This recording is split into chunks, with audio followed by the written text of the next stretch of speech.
और मैं सोनिया जी से अपील करूंगी कि वो अपनी पार्टी के लोगों को समझा दें कि अभी यहाँ पर ये ब्लेम का खेल ना खेलें, दोनों मिल करके अभी इसमें लग जाएं कि जो लोग प्रभावित हो रहे हैं उनको ठीक से कैसे रखा जाए।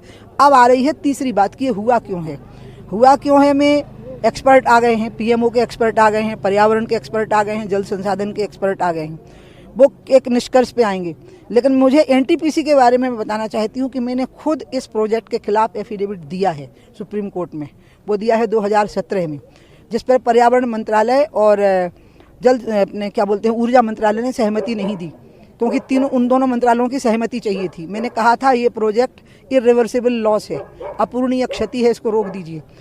इसके बाद में फिर आया ऋणी गांव का हादसा, तब भी मैं आई और मैंने ये कहा कि देखिए ये ऋणी गांव का हादसा इंगित कर रहा है कि जोशीमठ में कुछ ना हो जाए, इसलिए इसको रोक दीजिए। तब मुझे कहा गया कि आपकी बात जो एफिडेविट में गई थी वो कुछ दिनों चली, और पीएमओ ने भी फटकार लगाई यहाँ के अधिकारियों को, मतलब प्रधानमंत्री कार्यालय भी संवेदनशील रहा कि ये प्रोजेक्ट नहीं होना चाहिए।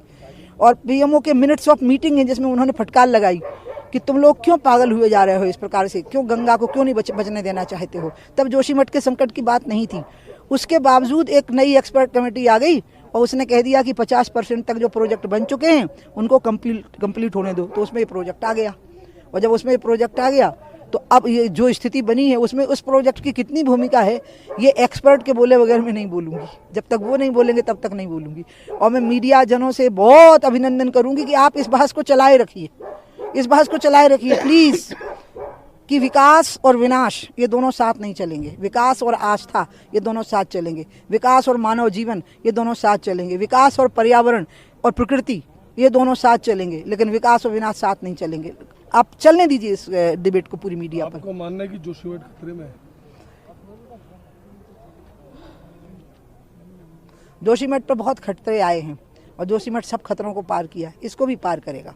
पुष्कर धामी जैसा मुख्यमंत्री है, वो बहुत ही ऋषि मुनि जैसा मुख्यमंत्री है, उनके होते हुए, और मोदी जैसे महायोगी जो हिमालय से ही आशीर्वाद लेके गए, उनके होते हुए जोशीमठ पर संकट मंडराएगा, लेकिन संकट के बादल हटा दिए जाएंगे।